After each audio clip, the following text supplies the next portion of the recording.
Hello. Hello, welcome back to Silly Gooses for God. We've been a little MIA the last couple of weeks. We apologize. Yes, but don't you worry, we're back and better than ever. Just as a reminder, I'm Callie. I'm Cadence. As you can see, our setup is different from last week. What? Throwing you for a loop. I hope you love our new microphones for that. Mine's a jingle jangling. I have a hammer because we're about to nail it. Thank you. It's a knee slapper. So where have we been? Do you want to go first or do you want me to go first? Well, I've been here. I have mostly been doing the BCM stuff and the women's stuff and rolling up my sleeves and planning the Belize trip because it's getting time. People's paperwork's coming in, the payments are coming in. So finalizing, organizing that, making sure everything is ready for us to go while we're there. It's so close. It's like 3 weeks away. No, like 4 or 5. Maybe 4, okay. Yeah. It's really close. We got a couple We'll more. blink and it'll be time. Yeah, we got a couple more weeks. But it's getting here. No, it really is. I'm excited. We have a great team. A lot of returnees. And that is going to be super fun. I think it's the most returnees we've ever had on a trip. Which is really cool. Really cool. Yeah. So, Belize. How did we get started with Belize? Girl, how long we got? So, when I started working at the BCM, so for those who don't know the story of... I'm going to use my chair to its full. Oh, right. Yes. For those who don't know the full story of how me and Cadence came to be friends and how I worked here and then now she works here. So, way back in the day, years ago, the BCM here at UVA-Wise was a partner for a ministry, Heart and Soul, in Belize. And we were partners with them for like 14 years. One of the directors before both Cadence and myself, his name was Jim Cawley, he worked with them for a very long time. And then Jim left, and there was new leadership here at the BCM, and the trips, just like COVID happened, a lot of things happened, and the trips kind of stopped. And I took over as director, 23? Yeah, but that was like for medical missions. Yeah, they went on medical missions.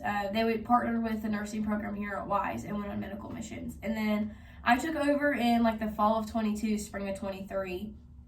And after our first trip to the Dominican in 23, I was like, okay, this was clearly what the Lord is calling this ministry to. It's what he calls all of his people to, is to go on mission. And mission isn't just going internationally. It's also anywhere your feet are. It's local. It's your family. It's your job. It's your school. And it's just in particular, one of the callings I feel like the Lord has placed upon this ministry currently is international missions, along with here at the school. And I talked to Jim because he was a great mentor to me, and he told me about Belize, and I was like, wow, why are we not doing this? And so I contacted our contact, and our first trip to Belize was actually supposed to be in 23. But there was a lot of stuff that happened, and the trip did not happen. And it was like the word that the Lord gave me was, you're trying to do this in your timing, but I need it to be done in mine.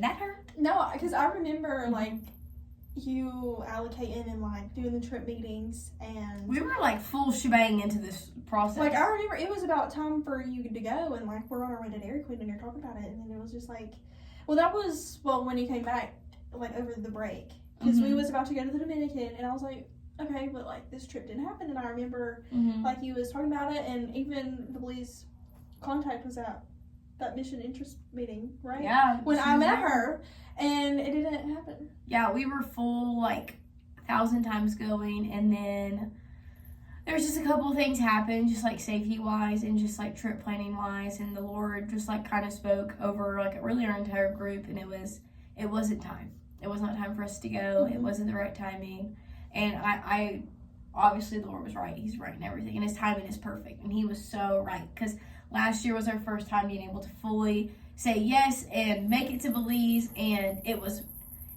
as incredible of a trip that it could have been, and everything just went so perfectly smooth. There was no hiccups, and I look back at it and there's certain people who would not have been on that trip if the trip the first time would have happened.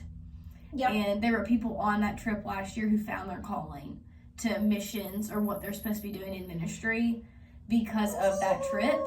And if we would have went our timing and tried to do it our way, we would have, it was very much so one of those, like, the Lord's will prevailed over over my wants and desires for us to go to Belize in the timing that I wanted. And the Lord was like, no. And so that's how we've come to Belize. And now we're going back with a great team and new people and a lot of returnees from last year's trip. And so I'm really excited to see. But that's kind of how we got back in with Belize. Yeah, so that's a lot. But yeah, well, spark note. Yes. So as she was saying, like, she was trying to plan it and go and do it on her timing and like when we thought that it was time to go. But then it wasn't. There was still preparation that needed to happen. There was still pruning that needed to happen. And it did, and we were able to go, and he made a team of, was this 11? Last year? At least 11 that went. Last year we had, I want to say so hard that you're right that it's 11 because I remember doing count off. Mm-hmm. And it always being like, where's 11? Where's 11? Yeah, where's 11? Yeah, so. And now how many are there? He for these mission trips, he really does handpick the teams. And there is not one single person that you could add or take away and it be like as fruitful or like the same. So he really does handpick these teams. He really does handcraft these teams. But I do want to talk about because we really had a hard time with Belize. Because we've been to the Dominican, but when we're going to talk about this? Yes, because it is such a testament. Oh, you're so right. Oh, this is going to be hard to talk about. I went to the Dominican in 2024. Our first time in the Belize was 2024. December of 2024. So March to December. And so I was like, yes, I was on a mission. Like, I was like, of course I'm going. Yes. And you go in there expectant, I guess, for it to be the same as the Dominican. And it's not. And it's not. Very not. It's a different trip. And so for at least the first 2 or 3 days, it was like... It was hard. It was like, why am I here? Yes. Honestly. Which is so bad to say because it's like, obviously we're here for a reason, but like, I'm not really seeing anything. It's their raining season, so it's just rainy and murky and muddy. And it was just like, why are we here? You probably can predict the next words. But God. But God. Hang on, wait. Oh, I have a comma. But God. Hammer. But God. Yeah, so, because we arrived on Saturday, and then we went to church on Sunday. And it was, can we pause right there, not to interrupt you? Yeah. This was the most unexpected church. I did not expect to go to this kind of church on a mission trip. It was nice. And I was taken aback because me and Candace had been to the Dominican together before, and my mind was very much so, and this is terrible, but I'll admit it, I was in comparison mode, very hardcore of like, whoa, like this is not like the Dominican. I was comparing everything to the Dominican, and I was economically. Yes, it was very different. Like, we went to a very, very nice church. Like, sound system, lights. Pro presenter. They had Da Vinci's. Worship. Team. Yeah, their pastor was from Africa, but he had moved to Belize for school. And, like, nobody spoke Spanish. Children's church. Air conditioning. Like, all of these really nice things. And I was taken aback. Because when you think mission trip, it's almost like you think of also poverty. And when you have been on trips where you heavily work with people in poverty, it's almost like head sticking in the window type of. Yes. But here, like, there was just so much space, and you're like, wow. But something that really, really moved me about that trip was when you walk into the lobby, they have pictures of the growth of the church. The first ever service for that church was in a tent outside. And then it's like over the years, like they've posted like as the church has grown, and it was really, really cool because it was like God's timing is perfect because the sermon that Sunday was one of the most spectacular sermons I've ever heard in my life. And I still go back and read those notes because he talked about how one person saying yes led to all of this in that building. And it was like me and Cadence had talked on that trip because we had a hard time. Like I struggled really bad of like I compared everything to the Dominican, and like again I was like why are we here? Yep. And then we talked about after that sermon, it was like our yes helped people get here. And it was nothing that we could have done or nothing that we did. It was simply just the Lord using us as vessels and equipping us. And it's like when we think back of like what the mission looked like of Belize not happening to Belize now happening and growing, and honestly kind of having more people than our Dominican trips, which is like what? Like the Lord is just growing it at his rate and at his pace. And didn't mean to interrupt you, but like I just did not expect the church to be like that, like at all. Yeah. And I got to be with the little children's church babies. They were Which is her jam. So cutie. I had a great time in there. But to pray for us, this is an English-speaking country. So the Dominican, where we were, it was all Spanish. Mm-hmm. We had maybe 3 interpreters for our 15-people group. Yeah.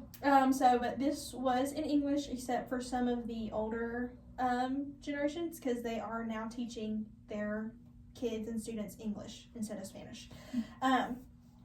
But some of them know like native Spanish, But so we went to church, and then Monday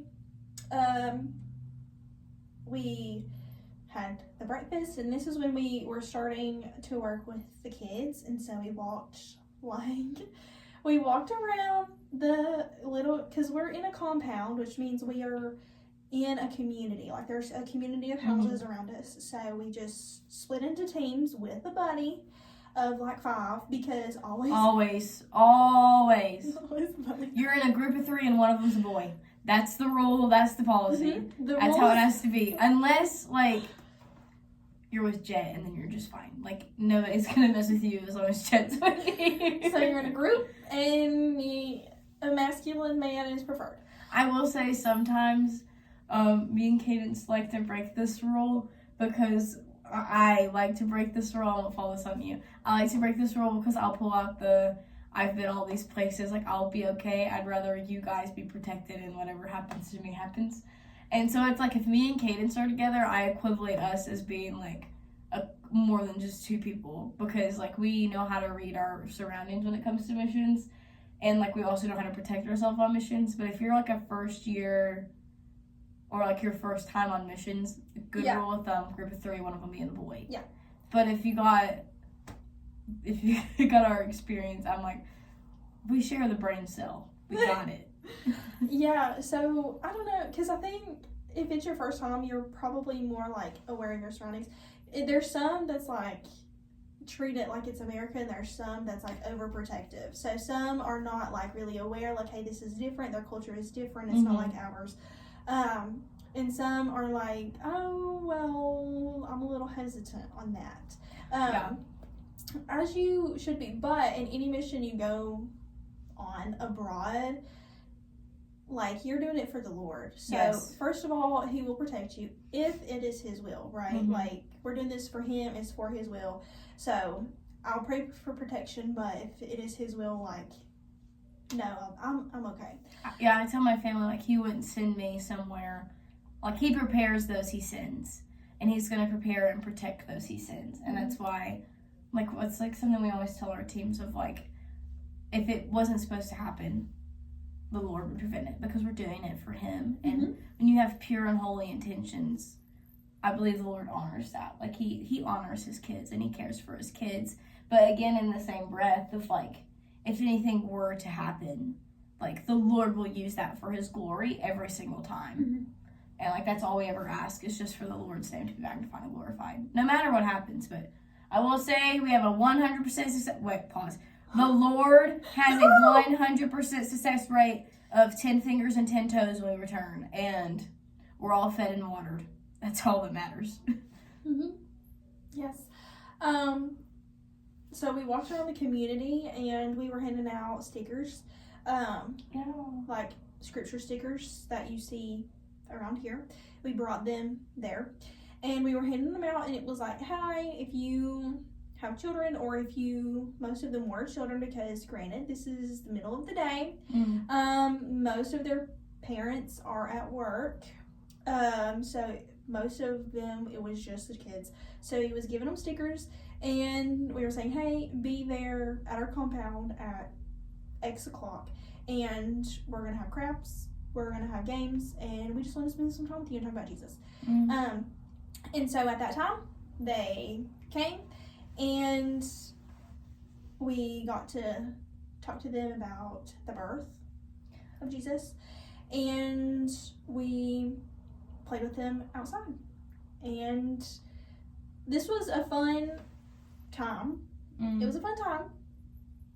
And this is when we started to be revealed the purpose. Oh, yeah. Something also I just want to, like, highlight in Cadence. Like, I think she just has such a spiritual gift when it comes to working with children and, like, adolescents. Like, she is, like, the go-to in my brain anytime, like, I'm working with children or, like, anyone of, like, that age range, especially when it comes to crafts. She is my queen of crafts. She... like, that is a spiritual gift of hers. Like, she is so good with kids and with crafts. And she shares the gospel with crafts in such a beautiful way that I've never seen anybody else be able to do. And it's just, like, obviously her calling to teaching. The Lord has definitely, like, transferred that into missions as well. And, like, when I tell you the crafts and the lesson that she and the Lord prepared was phenomenal. In Belize, it could not have, like, it was so well done because she just walked in obedience with it. And, like, you saw kids, like, because, like we said, like, before, like, our trips to Belize had, like, only ever been medical missions. This was the first time in a very, very long time they had a team coming just for evangelism. Yes. And, well, with the intentions of just evangelism. Yes.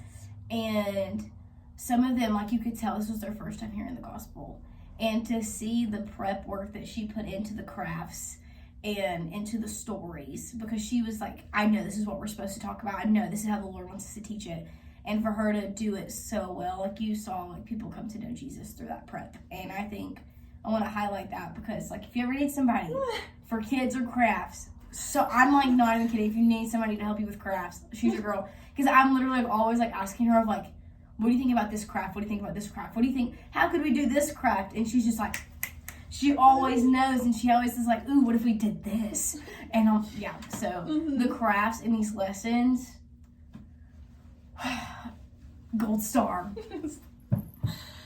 That's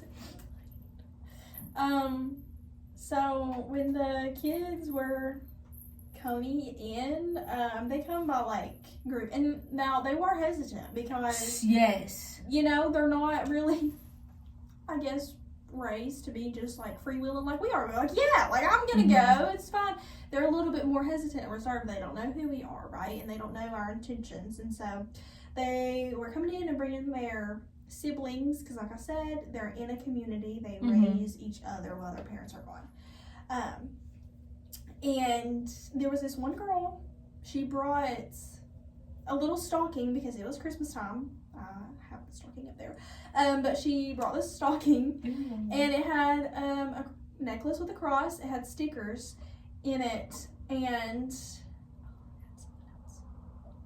like a bracelet. It had a bracelet in it. And this was before we even, like, did anything. And so at the end of the day, that's what we were giving them, was a cross necklace, stickers, and a bracelet. Yeah, and it was she wild. Literally brought a stocking and gave that to me, and it had every bit of that in there. So that right there, it was like opening my eyes, because like how we said, we were like, are we sure? Like, is this where we need to be? Like, you know, because we were questioning, we were questioning hardcore our purpose there, right? And but God, as soon as we, like, were, you know, the Lord was revealing that and was like, this is why you are here. This is why you need to be here. And this is what I need you to do. Yeah, he very quickly swapped out our hesitancy and our questions with just a new view of what he was doing. Yep. And yeah, especially like the second and third day, like the kids were super hesitant when they came in, and then they started running to come, and like they wanted to stay longer, and they brought others friends, and they brought others. One of the boys, he rode his bike around the neighborhood and went to like every kid that he knew, telling them to come the next day, and he was like, you have to come, or actually come right now. And it was so cool watching him ride around on his bike, getting people to come. Because again, like this was their first like time like really getting to hear the full gospel of Jesus. Yeah, so because how they figure out things and how they know about things is through the grapevine. So like grapevine. Us like going out and be like, hey, here's this. So after the first day, there was more that come because the grapevine was doing its thing, and they were hearing more and more and more about it. And so we got to spend some time with them. And, I mean, these children aged from, like, 0, literally, because there's a little baby. And she's going to be at least 1 now, and I'm so excited. Which is wild. Yeah, which is crazy. And our host had a baby. Yeah, she did. And so we get to meet her little one, who is very fresh out of the womb. Mm-hmm. She'll be like 2 months old when we get there. Which is so exciting. Yeah. To 17. Yeah. So it wasn't like little babies. It was all kinds. And I got to, because like I said, these children, they're going to be hesitant at first. So you have to like let them know like you're okay. You have, you know what I mean? And they're not going to tell you something just like that. Because sometimes like you can sit us down and we can just spill the beans. Probably say some things we shouldn't, but then they're not. They have to warm up to you. And I got to speak with a 17-year-old girl. And she was just talking to me about her home life and her sister, and just the situation was not good. She was not having fun at home. It was not a good home life. Her sister was honestly driving her out of the house, but she couldn't get a job and move out because she didn't graduate. She didn't graduate because her family had to pay for her sister to go to school. So most of those children go to school through sponsorships through the company that we go through there on. They do sponsorships on their website, and you can sponsor a child to go to school. And so this girl was saying her family couldn't afford for her to go back to school. And she wanted to move out, but didn't. And so just that day, I had a really hard time with, I had a hard time with it. I'm not gonna lie, I did. But it was in that moment where I was like, okay, yes, this is why we are here. This is why we need to be here. It's for conversations like this. And so I got a little bag together for her. She said she wanted perfume for Christmas. So I asked around. I think Callie gave us some travel perfume, and I put it in the bag. She was going to get a journal, some stickers, a Bible.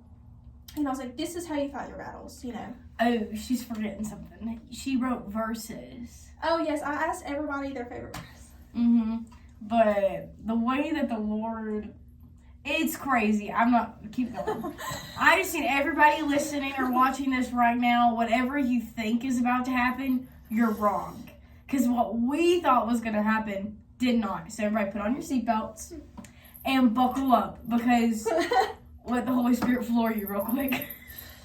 Okay, so, that night I just got together stuff over it. I prayed really diligently over it. I asked some people back home / here to pray over the situation. I was like, I'm not sure how to go about this. I'm not sure if this is the right thing, but I don't know what I'm going to say because it's not something we experience here. So I was not familiar, like, how to respond.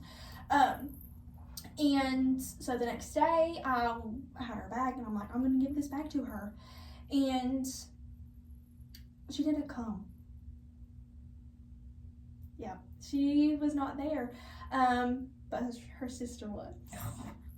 Remember how we put our seatbelts on? This is the part. Her sister was. So, we got to speak with her sister. And it was hard, right? Because I thought, you know, I was supposed to speak to the 17-year-old girl, but we were supposed to speak to the 11-year-old girl. We were supposed to speak to the sister, and so the sister was there, and we got to pull her aside and talk to her, and talk to her about Jesus, and is like, he is your way. Like, I don't know what's going on, but this bag is for you. It was wild. She, like, afterwards, came and found me and told me and stuff about it, and, like, the takeaway was all that she had prepared for that conversation. Like, she thought she was going in to have a conversation with the 17-year-old, but actually the Lord had prepared her completely to talk to somebody else. And, like, the things that she had prepared was exactly what the girl needed, what she needed to talk to somebody about. And, like, she came to know Jesus because of this conversation, and it was just a divine encounter. There was no other way to, like, really explain it. And it was one of those of, even if, like, the only person that we got to interact with was that girl, the whole trip was worth it. The whole trip was worth it. The whole trip was worth it. Just remember, for the one. And for the one. But the Lord gave us so much more than just one. But that was one that's, like, it stuck with me, and I wasn't really even in, like, the main conversations, but I got to witness it, and that's what was insane. I was like, wow, like, we really just glimpsed, like, a divine encounter. And, like, how incredible is it that the Lord entrusted that to Cadence to have that moment with that girl. It was, and she stewarded it so well. It was incredible. A true testament to what he can do through your yes and surrenderance. And if you're scared, baby, do it scared. Yes, but a couple of hours later, she came back. And she was in the shower. So, as we said, she had a journal, right? And so she came back and she kept coming back and writing us notes. And at this time, it was getting dark, and they're not supposed to be out after dark because they're walking and stuff. And so, yeah, she gave me a little. I keep looking up at it. She has it on her bookshelf. And my little note that she wrote, and it was just, and a part of it, and a different conversation I had with some different teenagers. It was like, we don't have, people here that just come and want to be with us. Yeah. And you came from the U.S. to be with us. Like, why? They couldn't wrap their mind around why we were there. Yeah. And we were like, we don't want you to give us anything. Like, we're here to spend time with you and to do whatever you want to do and to love on you. The generosity. Yeah, they couldn't understand or, like, comprehend, like, me. Why me? And that was a great way the Lord gave us to be like, because of the love that Jesus has for me and that he has love for you. Like, we just want to tell you about him. Like, we don't want to talk about us or anything. We want to tell you about him. And they were like, I want to hear all about him. And every day they would come back asking more questions about Jesus. Just, there was such a deep yearning, in that community. It was like there was such a deep yearning to know Jesus. And so I'm really stoked when we go back to see what has become of not just that community, but what they have done outside of it too. Yeah, I'm so excited to see hopefully some familiar faces and to continue to grow those relationships. But you had a great experience with them as well. All the clinics with your little card that she gave you. Oh, yes. So, listen, I have this thing, and it's something that the Lord has. It's a way that I love to have conversations with people. I take a Bible with me, obviously on trips, but I always leave the Bible with somebody. And the Bible that I had, it was a Spanish Bible, but half of it's in English, so it's a split Bible. And part of our trip, we did not plan this either, by the way. We had just planned strictly to go for evangelism, but when we got there, they were like, hey, we need help with, like, a medical clinic. And so there was one nurse who does literally everybody in our community. Like, she was walking up and down the streets of everybody. And she asked for her help because one of our people is an EMT. And I was also, God, I went to nursing school. I was there for 2 years, and then I left for education. Praise God. Woo. Amen. Yeah. Kelly was not called to be a nurse, but I had the knowledge of how to do like the basic assessment. So I also like really found joy in doing that. And I was a farm tech, so I understood medicine, and so I was like, I really enjoyed being on the med clinic team. And so we were going in and out of houses, and I talked to a brick wall. I think it's something that the Lord, I'm not afraid to talk to somebody. And so me and Cadence love to practice our Spanish with people. And so when we were there was a couple of families we ran into who only spoke in Spanish. And so we're like, we got it, let's go. And so one of the families that we were talking to, I was talking to one of the little girls in Spanish. And I was asking her, like, what she liked in school and, like, about her family. And I asked her if her family had a Bible, and she said no. And I said, well, this is great. I would love to give you my Bible. And so she was like, what do I have to give you? And I was like, nothing. I just want you to have it. And I prayed with her, and then she gave me this little card. But, like, it was really sweet. Like, she ran back in her house to go and grab it. Because they're the most generous people I've ever seen. No, they'll give you everything, and they have, like, very little, and it's just, like, we have so much, and yet we hold it very close to us, but for them, it's like they just want to give and give and give, and it was the sweetest thing. So she brought me out this little card, and I love it because I'm an English major, and it wasn't spelled right, and I thought it was the cutest thing in the world because she had tried, I could tell she had tried so hard to spell it in English for me, and I was like, she put in so much effort, and she colored it, and so I put it in my Bible, and I was like, I'll see you again. And so I'm really excited to see how that Bible helps her family, because some of her family speaks Spanish and some of them speak in English, and now they have a way to read the word. Well, and so I loved to witness that whole conversation and just that experience, and I'm so glad that you got to have that experience.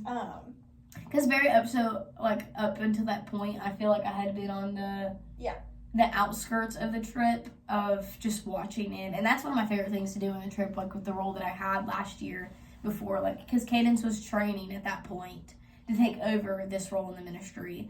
And so I was training her, but I was taking a huge step back of, like, I want her to lead, but I'm here if, like, she needs anything. And so at that point, I felt like I had really been super hands-off, and that was, like, my first experience, like, on the trip of, like, really being able to pour out the story of Jesus. And I had been praying for it the whole